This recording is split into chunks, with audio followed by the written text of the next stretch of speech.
Thank you, Dr. Ive. For more information on WXOU The Grizz, visit their Facebook and Twitter pages. Join us next week as we learn fashionable ways to wear black and gold. Thanks, Doc. Really appreciate it here. And we're back here on the GioMoShow after resolving such technical difficulties because I'm a lead pipe wielding professional and know how to solve these things in the moment. So, back here on the GioMoShow, home for Oakland sports. Follow me on Instagram, Twitter, TikTok, YouTube, Spotify, all the stuff that you see on screen if you're watching on YouTube or are listening to on Spotify or even here on 88.3 FM live on the air. So, before we get started with the GioMoShow, a couple more messages for you guys.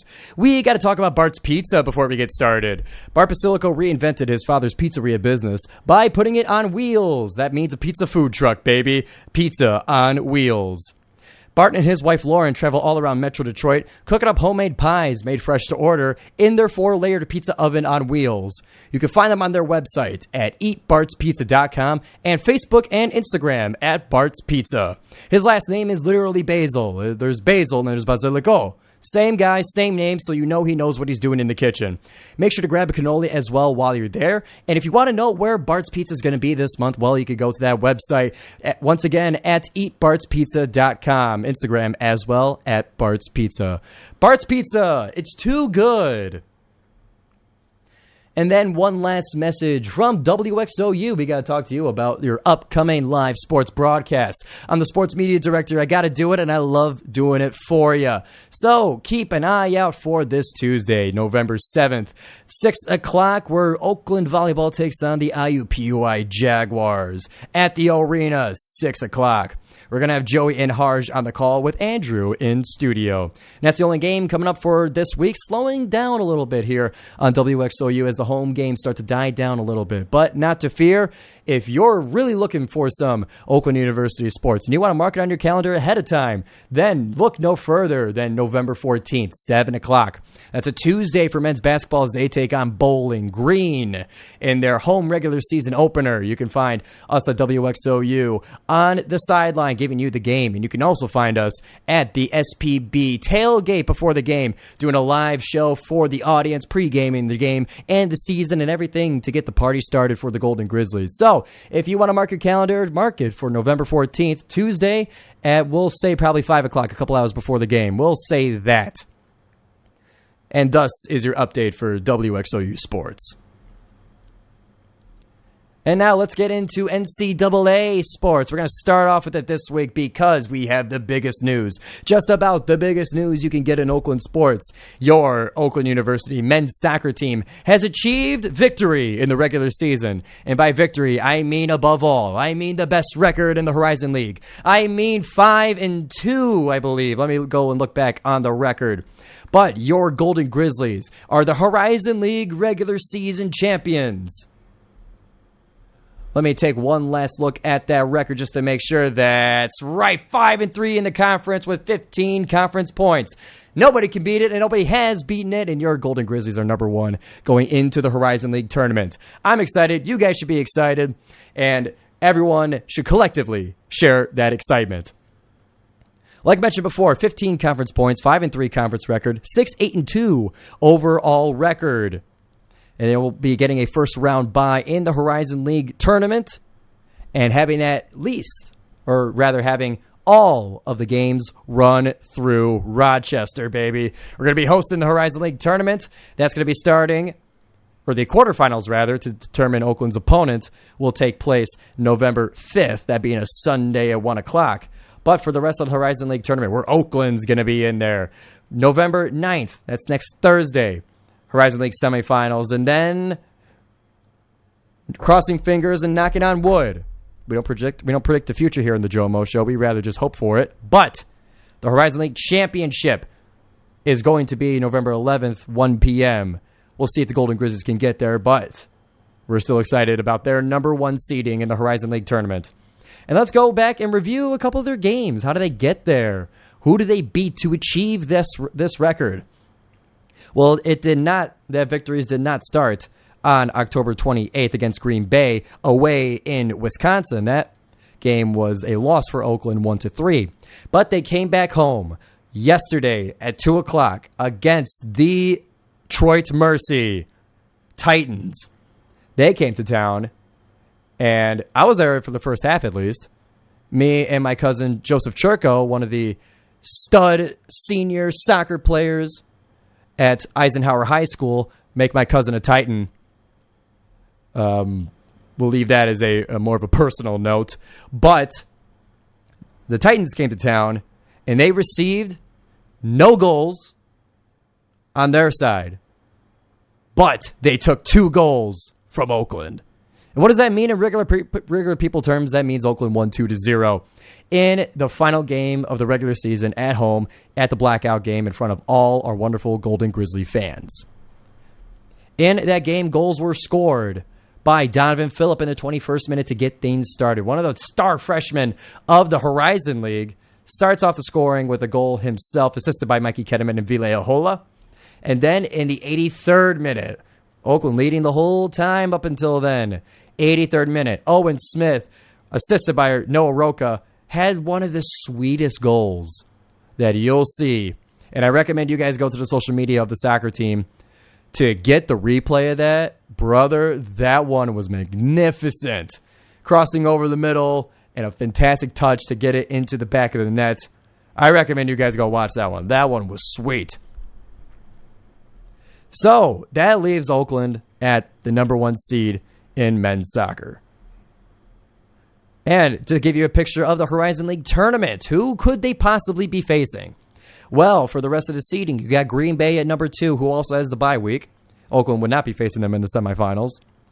But rather, they face either number 3, IUPUI, number 6, Wright State, number 4, or rather, they wouldn't face Wright State, I don't think. Or hold on, let me make sure that I actually understand the bracket here. Let's just go down a list of seedings, shall we? Let's make things a little bit simpler for you guys on the wonderful GioMoShow audience. So, Oakland's number 1, Green Bay's number 2, 3 is IUPUI, 4 is Detroit, 5 is Purdue Fort Wayne, and 6 is Wright State. So Oakland's going to stand by, waiting around in the semifinals to see who they face next. So stay tuned for that. You'll hear all about it on the GioMoShow.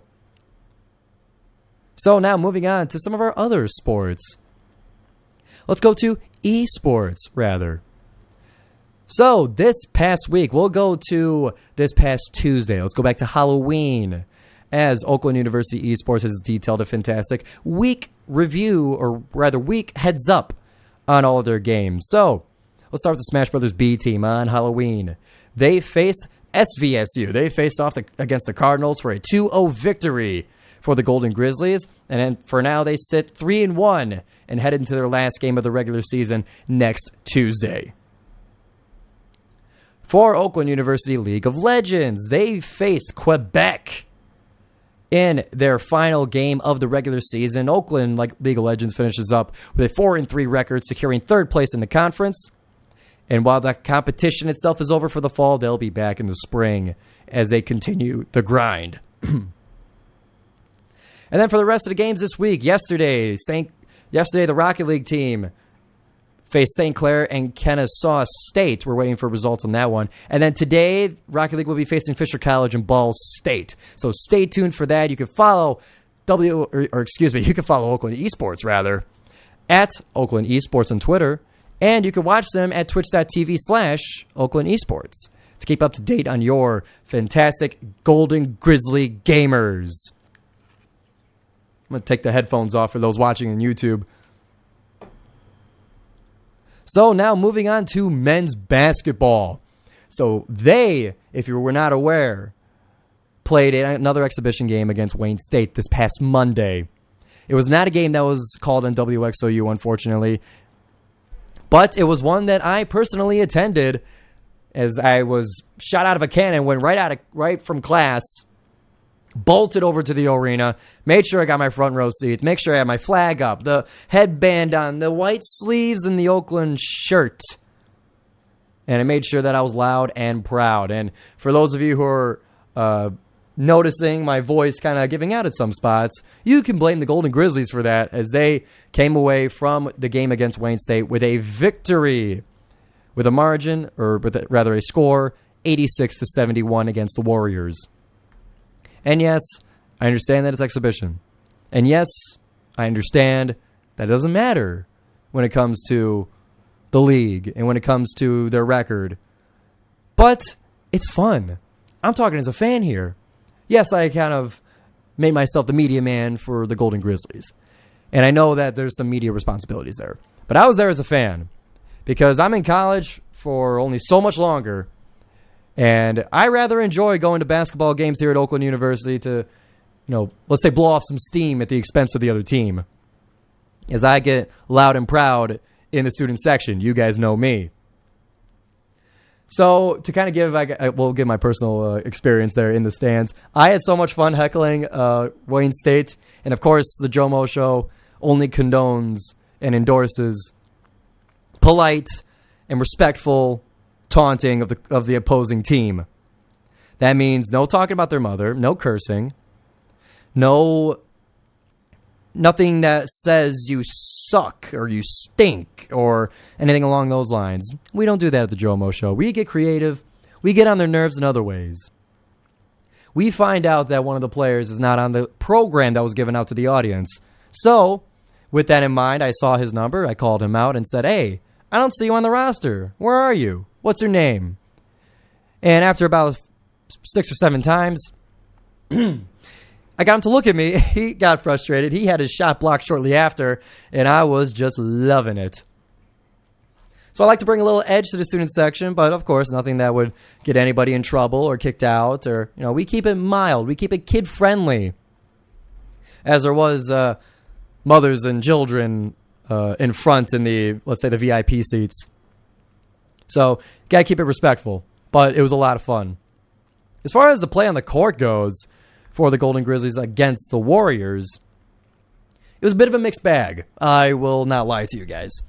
Wayne State was able to keep it close for a lot of the start of the game. Most of the first half, they were starting to kind of keep with it. And yes, Wayne State is no pushover. They are Division II. And, they're not Division III or high school or middle school. Okay, those guys get scholarships too.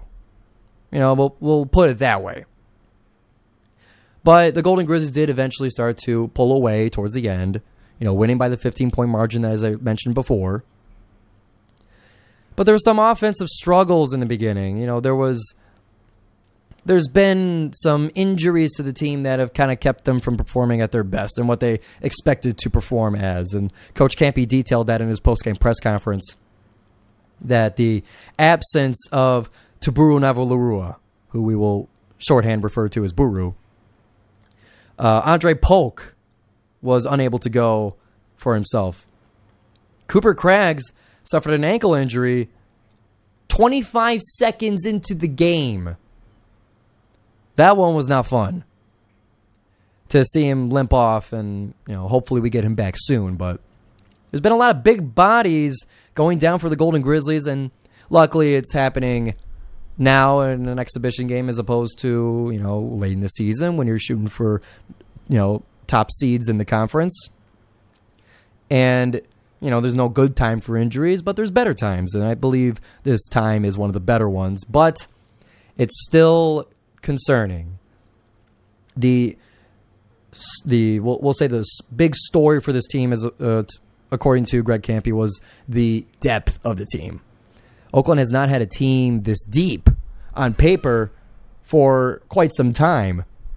And Campy has been mentioning that throughout the offseason, is that this is one of the better teams, one of the deepest teams that he has had.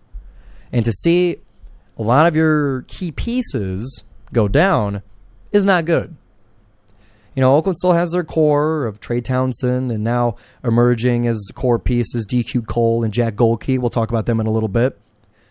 But that height, rebounding became a big issue. Wayne State out-rebounded Oakland, no, they didn't out-rebound them, but it was getting tight at some points. And, you got Chris Conway there for height as well, but, you're just missing some of those big bodies, and it stinks, and, that's not helpful to the team. Not saying that they chose to do it, but you know what I mean. It doesn't help matters.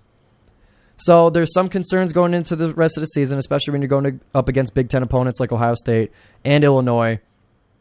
But if ever a time, then the very start of the season would be the time before conference play.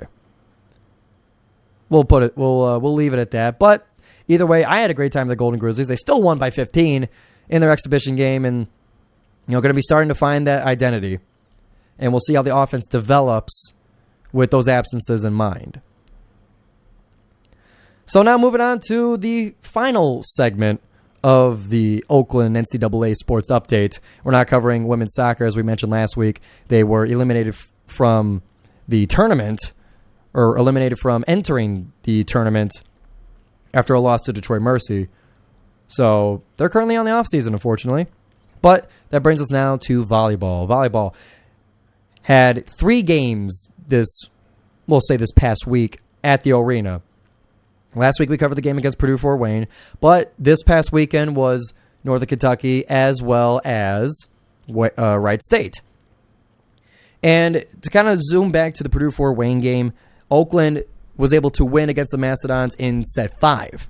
So you play 5 sets on Tuesday, and then you're going into the number 2 team in the Horizon League at the time, Northern Kentucky. Oakland went down 0-2 to start the game against the Norse. And Oakland was fighting a little bit, but, it was just not, obviously not enough. You're down 0-2. Set 1 was 25-21. Set 2 was almost the same, 25-19. And then something switched. Oakland went Grizzly mode. We'll put it that way.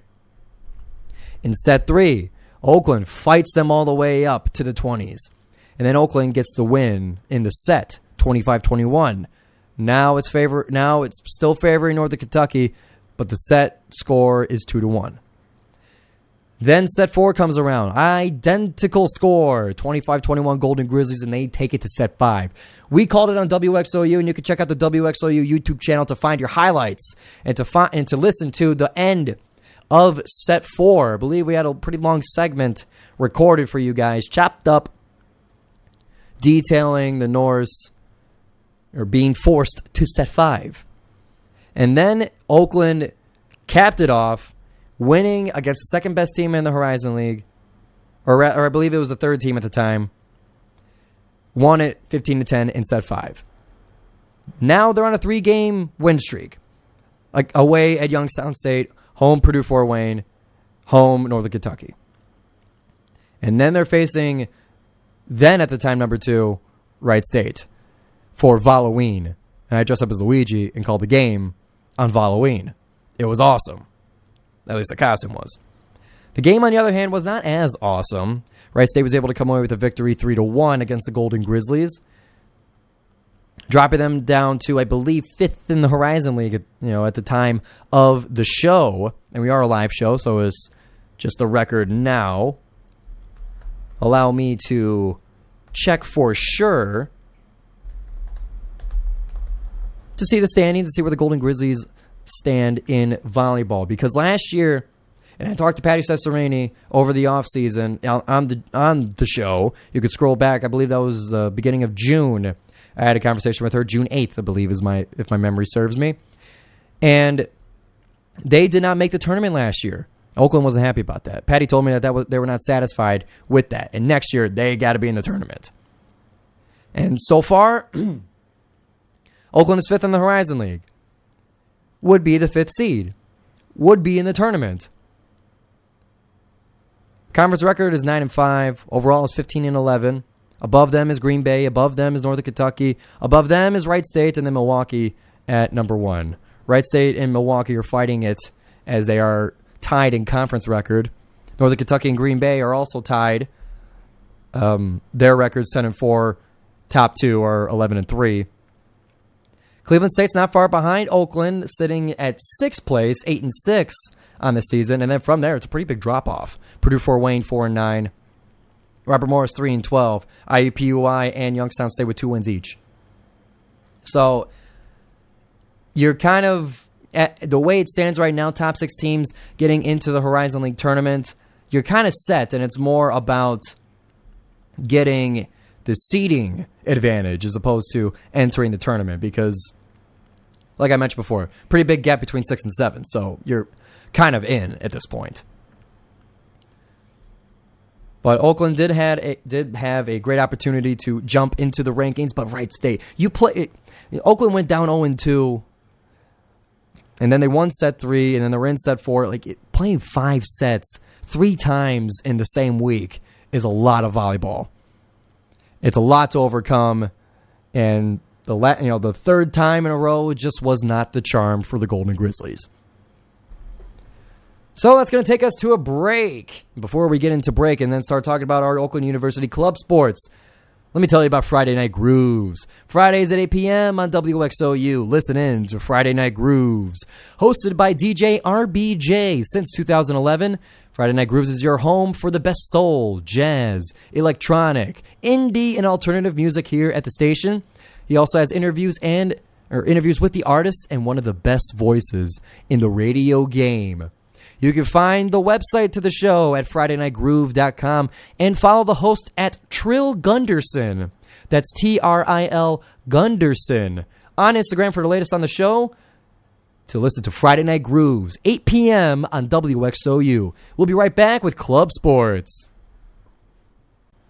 Welcome back, everybody, to the GioMoShow on 88.3 FM WXOU. I'm Giovanni Moscheri, your sports media director here and host of the GioMoShow. And it's time now for your Oakland University Club Sports Update. We talked about the NCAA Division I Sports Update earlier in the segment, and you could go to YouTube and Spotify to rewind and find that segment of the show if you missed it on 88.3 FM. But for now, we're talking about your club sports.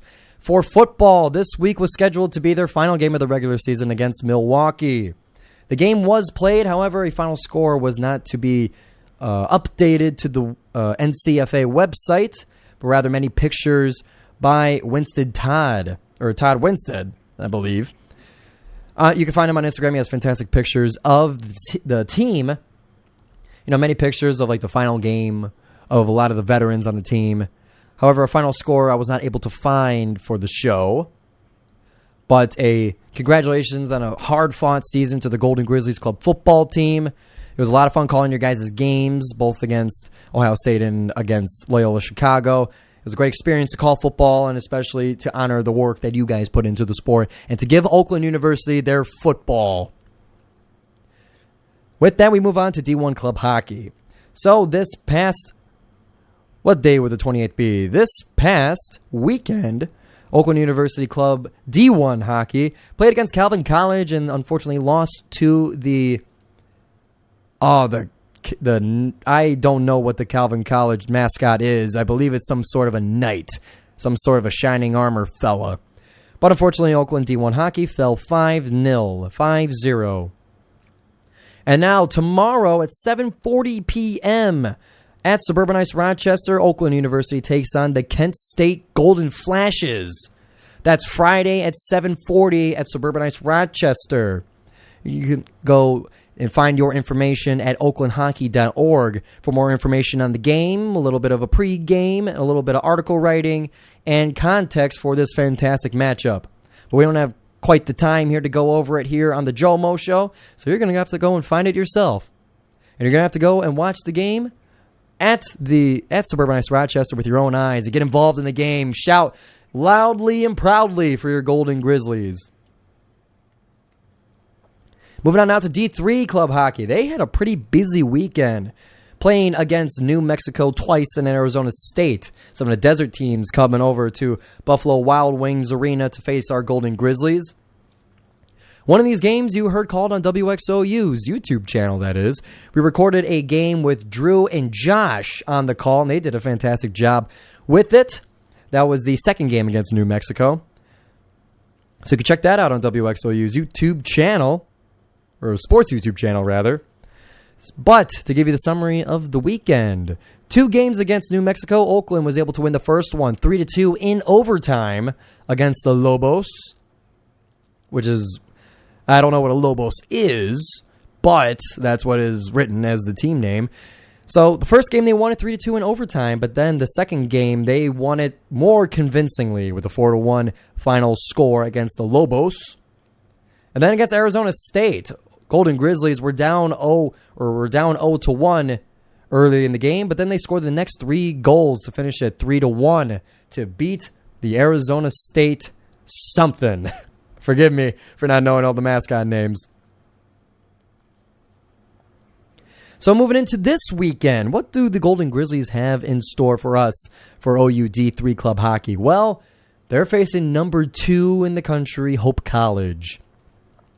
Oakland standing 9-2, 0-1 on the season, are going to be facing Hope College, who is 7-0-1 on the season. They're going to be playing one game at Buffalo Wild Wings Arena and then going to their house the next day. So Friday at 8 p.m. at Buffalo Wild Wings Arena, you can see your Golden Grizzlies take on Hope College. And then if you're in the area and you're at Hope College, you're around the Holland area, you can go over to Griff's Ice House West at 7:30 p.m. on Saturday to check out the Golden Grizzlies D3 Club Hockey team. And you can find more information on the team on Instagram at OUD3 Hockey on Instagram, or you can go to their website where they have really, really detailed articles, pre-games, post-games, heads-up, context for all the games and goodness that you got for D3 Club Hockey. It just takes a quick Google search. But if you want the address, here you go. Oakland Hockey, d3.acha.hockeytech.com. Did you get all that? Go and Google it. You'll go find them. Women's Club Soccer, we talked to them about how they're invited to Round Rock, Texas for the first time in the club's 21 years history. You can go back to last week's episode of the GioMoShow Club Sports Update to get some of the details on that. But for now, Oakland, they face off on the 29th against Washtenaw. And results are still yet to be released for the game, or at least I was not able to find them in a quick enough fashion. But they will now go on this Saturday to take on Hillsdale at 11 a.m., that one being an away game, if I am not mistaken. And I don't tend to be mistaken often. But just to make sure I know what we're dealing with here, I'm going to go to their Instagram page themselves. Oakland University Women's Club Soccer.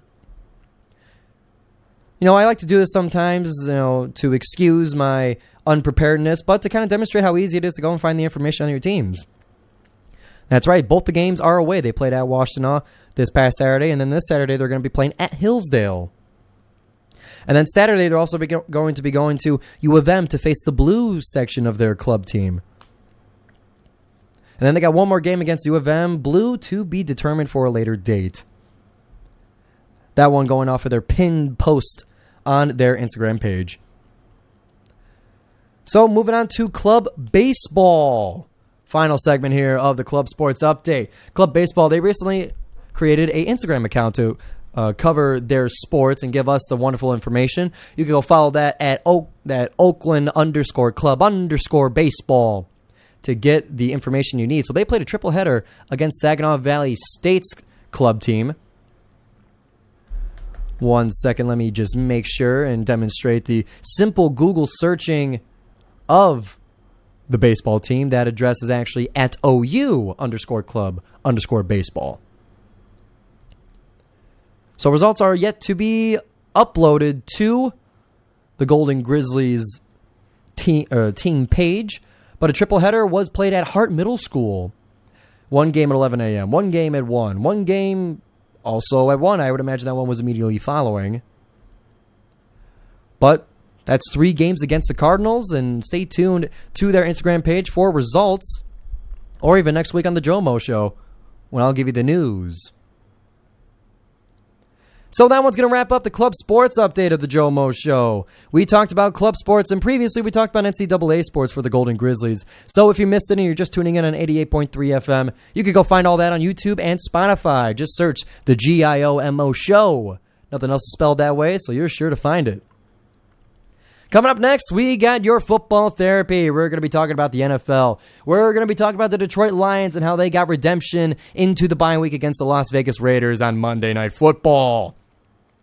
We're also going to be talking about the trade deadline, and we're going to be talking about the implications of some of the recent moves in the NFC and how the Lions performed at the trade deadline, at least in my humble opinion. So we're going to get into that. We're going to get into the NFL scoreboard and your picks for the week on the GioMoShow right after this break. But before we go into break, I got to tell you about the Eli Andrews Show, our premier nighttime Thursday show on WXOU, Thursdays at 10 o'clock. The Eli Andrews Show is the home of some of the most hilarious interview questions on WXOU. Eli Sepulveda and Andrew Deacon host a show asking questions of their guests that they write for each other. That means Andrew will ask the guest Eli's questions, and Eli will ask the guest Andrew's questions. Neither have a heads up on the questions, so plenty of surprises, plenty of laughter, and fantastic late-night goodness on the Eli Andrews Shows. Tune in tonight at 10 p.m. for the Eli Andrews Show. We'll be right back with the GioMoShow on WXOU. Welcome back here to the GioMoShow on 88.3 FM WXOU. Giovanni Mosheri here as your host and sports media director of WXOU Sports.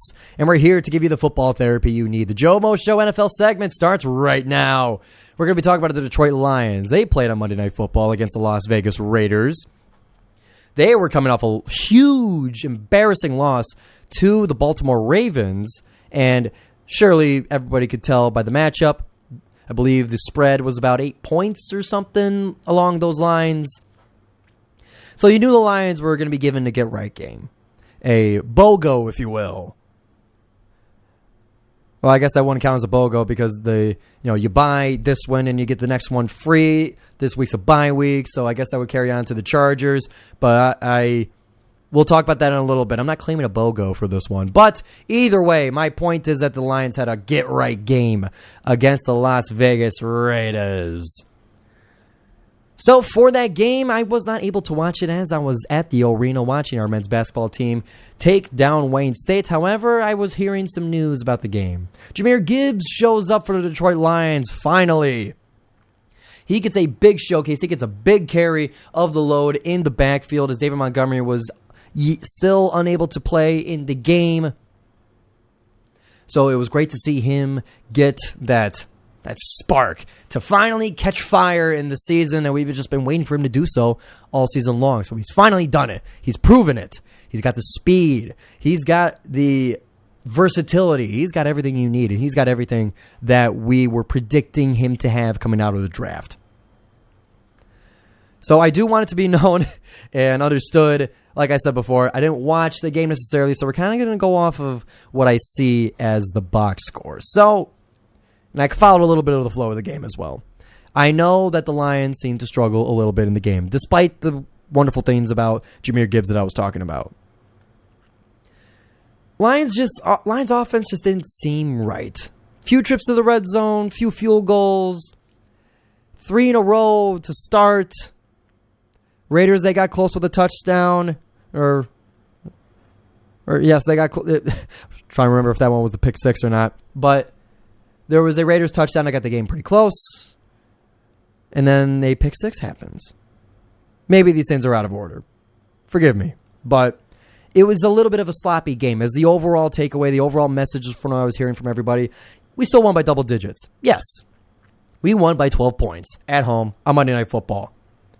But it didn't feel right. It didn't feel dominant. It didn't feel the way that we're used to. It didn't feel like the game against the Falcons or against the Buccaneers. Something was off. And you can put that on some injuries. You can put that on the missing David Montgomery, who was a real engine to their offense earlier in the season.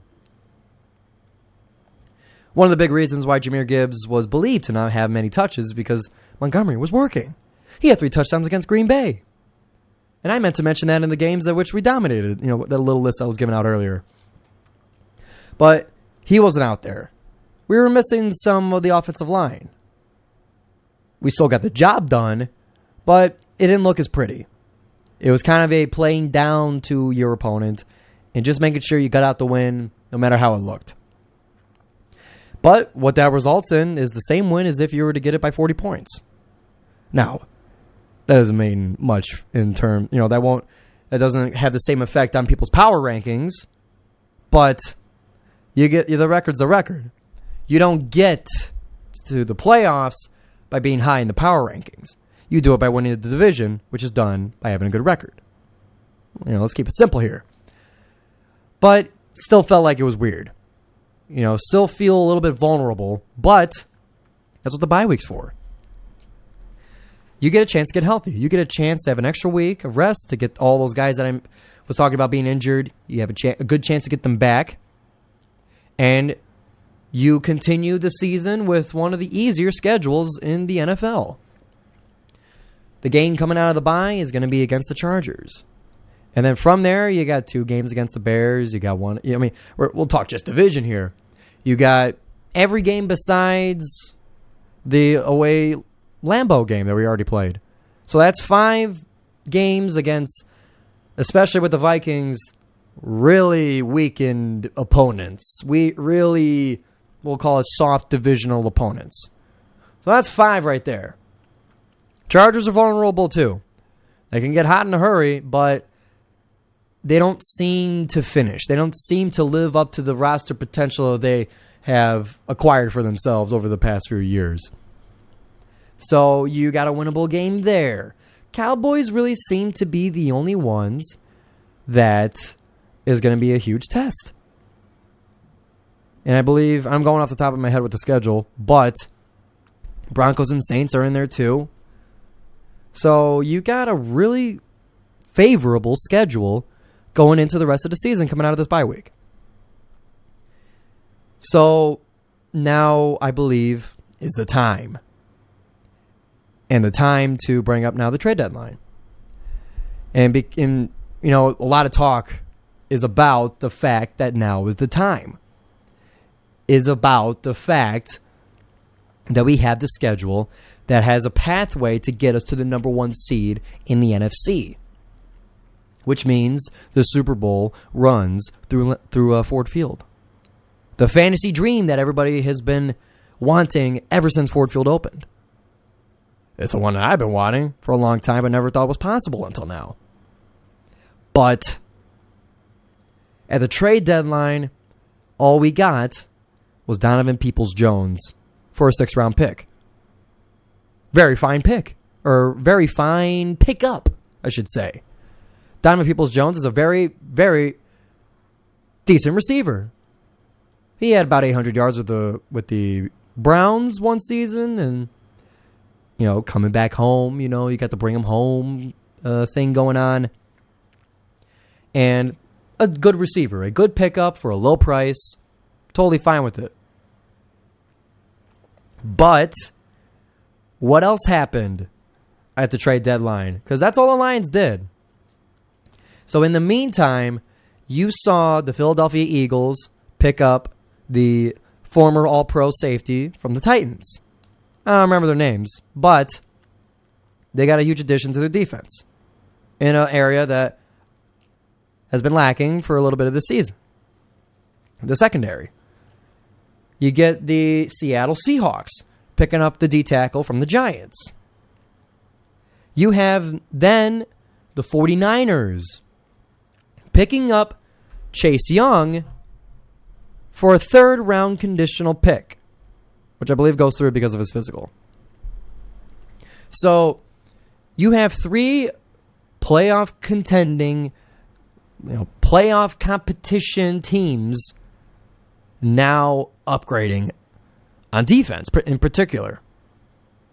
The Lions have a small upgrade on offense, but relative, those teams kind of jumped you.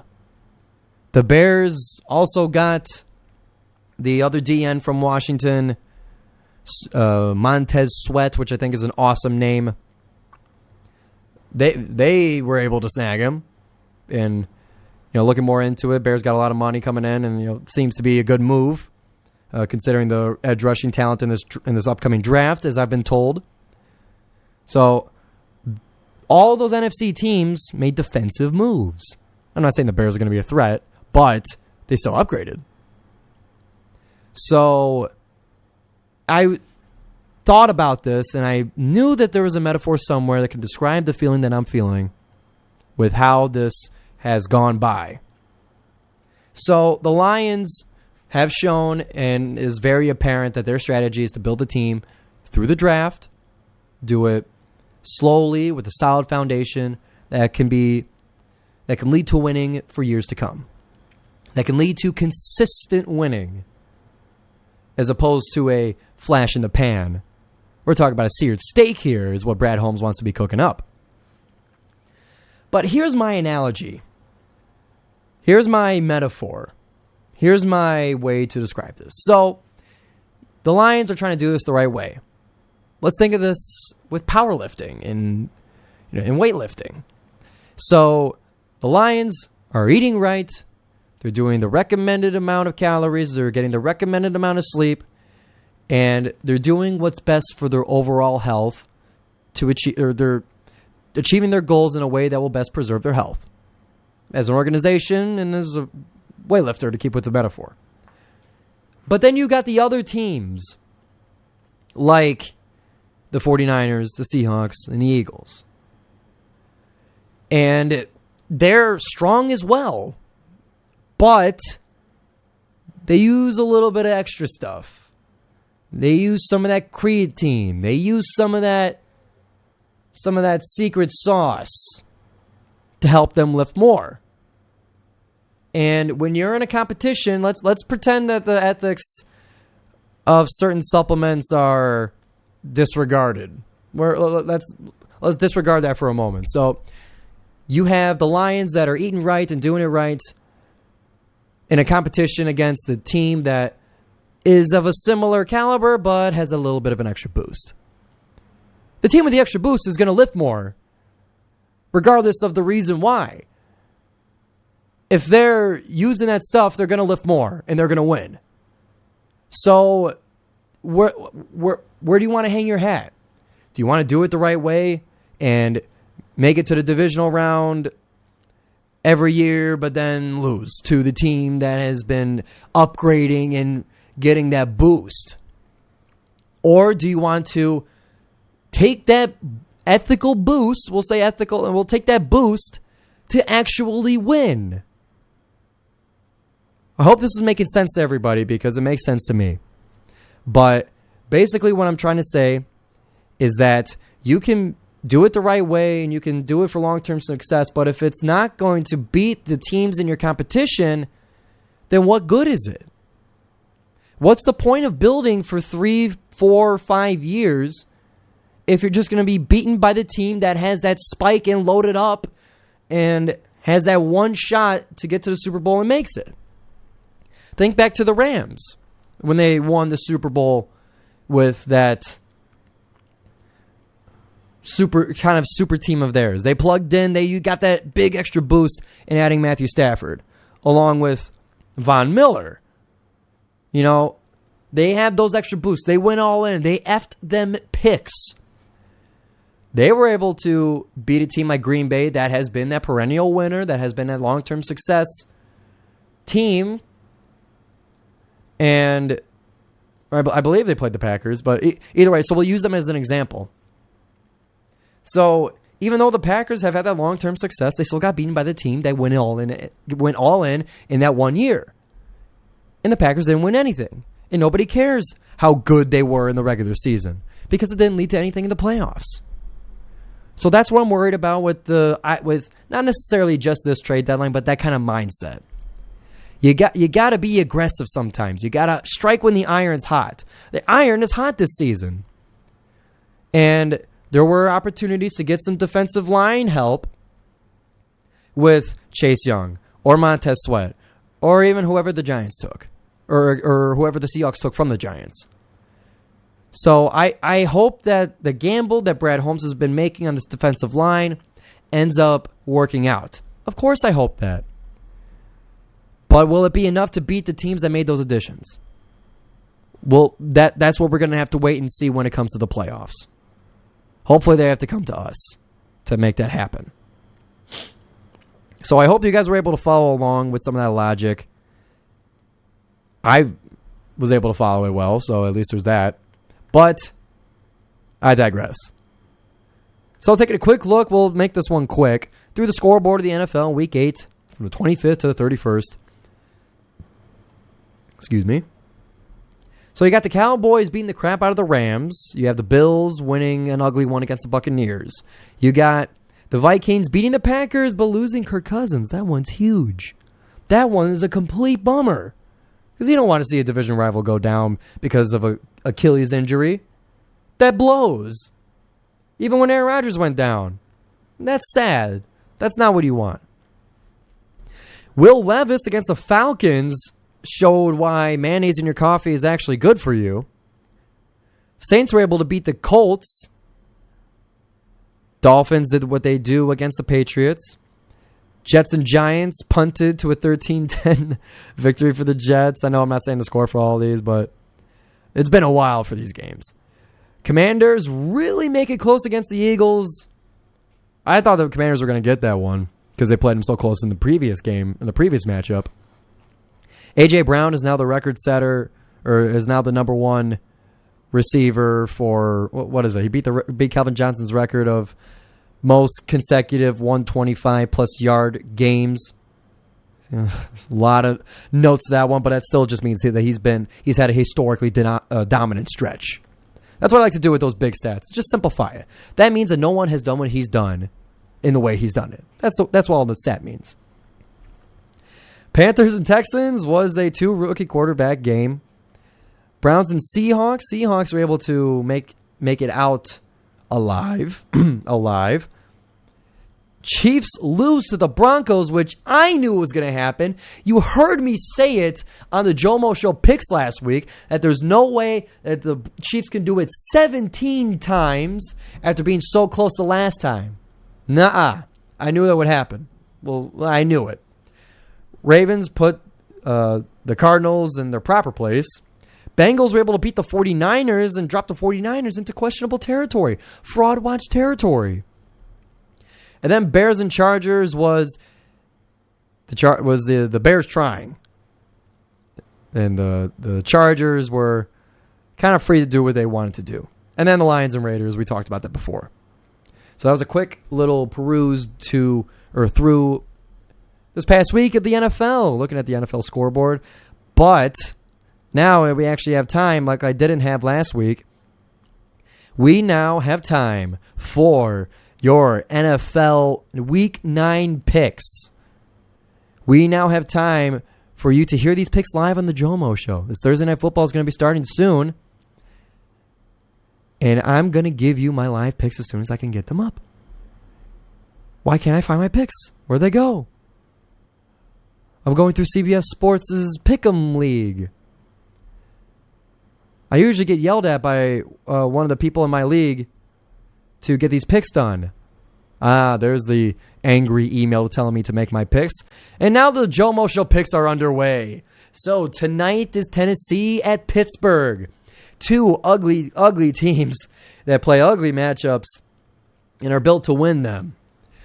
But for me, I don't care that the Steelers have a weirdly good winning record. Tennessee and Will Levis, man, that's a weapon. That was a spark. Not only do you have the rookie throwing to a very veteran receiver who seemed to be open all the time, but you got Derrick Henry as well. I'm taking the Titans on the road. Miami is at Kansas City. That one is going to be a high-flying adventure. It's at Arrowhead, but I can almost never pick against the Dolphins, man. The Chiefs are coming off a bad loss against the Broncos. So, I'm going to take another road team here. My gut just tells me Miami and that offense is just going to give that admittedly very good defense of the Chiefs. It's going to give them some struggle. And I think the addition of Jalen Ramsey back into the lineup for the Dolphins is going to prove to be huge against hopefully he's covering Kelsey, but if he's not, then that guy ain't getting nothing. Arizona is going to go at Cleveland. I got to go with the Cleveland defense on this one. That defense is just so good, dude. And yes, the Cleveland offense is a little bit weird, but I got to give it to that defense, especially against Arizona. They're an underpowered team. Chicago is at New Orleans. New Orleans should win this one. They are the better team. They're coming off a win. Chicago is a bottom-feeding team, unfortunately and realistically. So I'm going to take the home team. I'm going with New Orleans. Rams at Green Bay. I think the Rams have a better team than Green Bay. Green Bay ain't doing a lot. They're not doing well. They are sick, and the doctors are concerned. I'm going to take the Rams on the road. Yeah, I'm going to take the Rams on the road. We're keeping that one. Minnesota at Atlanta. Minnesota does not have Kirk Cousins. They're starting Josh Dobbs at quarterback as they traded at the trade deadline. That's another NFC one I didn't mention, but that's not a playoff threatening one.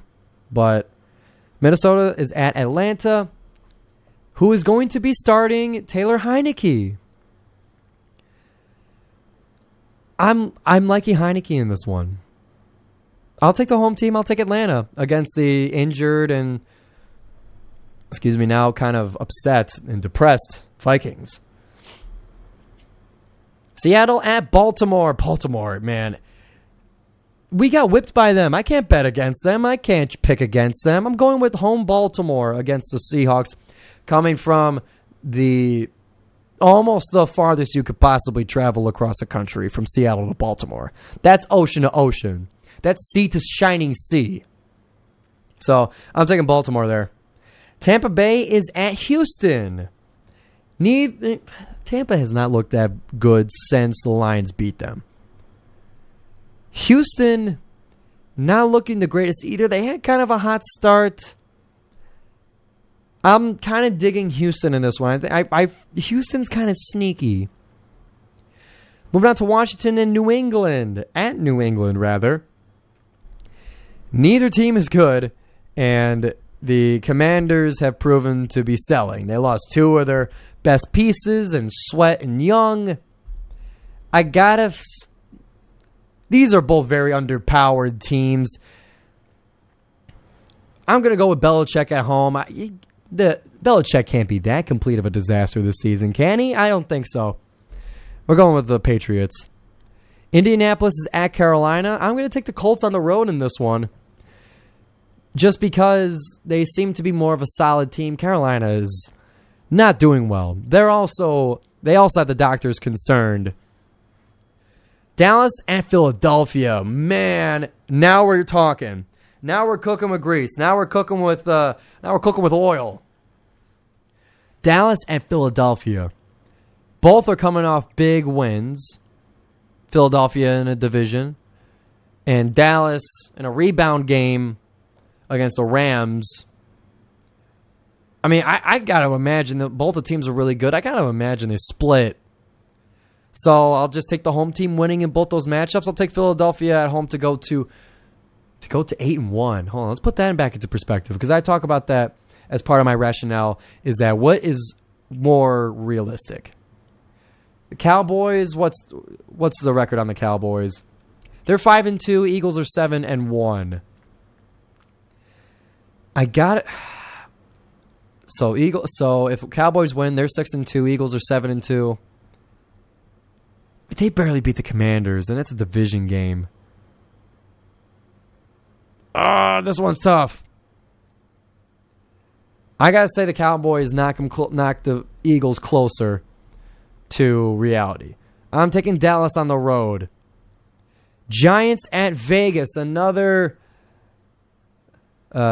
failing students trying to pass a class. Neither team is good, but I'll just say the Raiders at home. This is more just like you pick the home team and you just roll the dice. You flip the coin. Buffalo at Cincinnati. This is a big AFC matchup. This one's Sunday Night Football. Buffalo at Cincinnati. Buffalo's having a tough go of it. They're 5-3, but they're having a tough go of it. Bengals are trying to scratch and claw their way back into the playoff picture. We're at 7 o'clock. I better hurry up. Okay, knee-jerk reaction. I'm feeling Cincinnati. And I think Buffalo is going to be concerned, and it's going to open it up for Miami and maybe even the Jets in the division. Chargers at the Jets. I'm going to take the Jets defense at home. LA's got to go to New York. I'm going to take the Chargers in that one. Point total, one's going to be low. I'll put 38. All right. Locked and loaded. Your GioMoShow picks are in. We're at 7 o'clock. And that means a big thank you to everybody who's been tuning in to the GioMoShow live on WXOU and on YouTube and Spotify. Really appreciate you guys listening.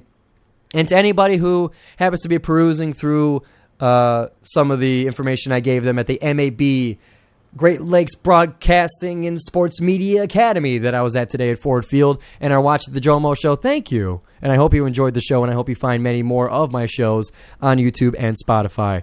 Well, that's going to do it for me, everybody. Thank you for tuning in to 88.3 FM WXOU, Auburn Hills, Michigan, Oakland University. Station identification features. We'll see you next Thursday, 6 o'clock on WXOU.